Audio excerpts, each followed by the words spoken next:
Good afternoon. Phil Lindeman with your Krystal 93 News from Vail Summit Orthopedics and Neurosurgery. Several teenagers were taken to the hospital yesterday after a three-car crash near Farmers Corner in Frisco. Their conditions are still unknown. The accident derailed traffic for more than an hour as Summit Fire helped the victims. One vehicle reportedly jumped the median, smashing into oncoming traffic.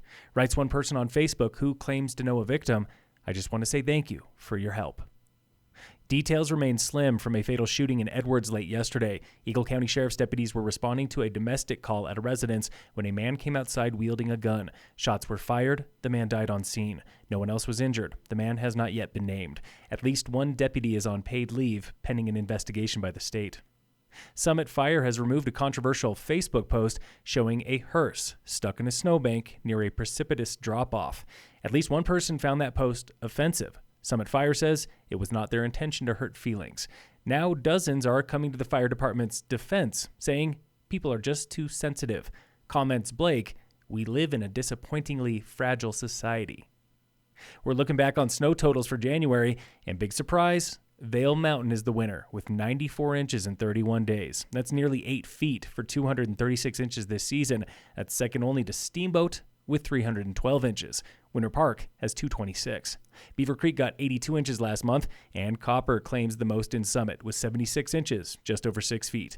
Breck claims 66 inches, Loveland 60 inches, Keystone 47, A Basin 41.5. A Basin has the leanest season total, despite the longest season, 145 inches since October 23rd.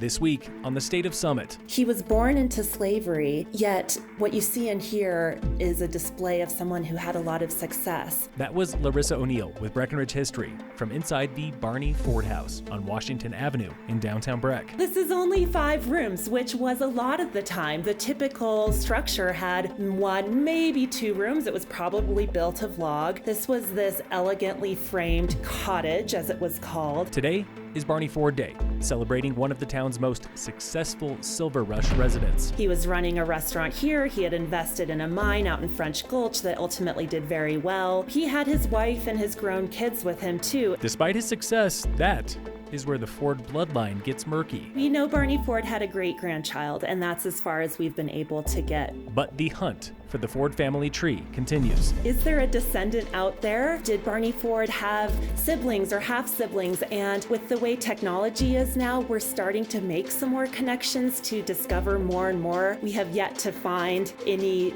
direct or indirect descendants, but we're working on that. Tune in again next week for the State of Summit on Krystal 93.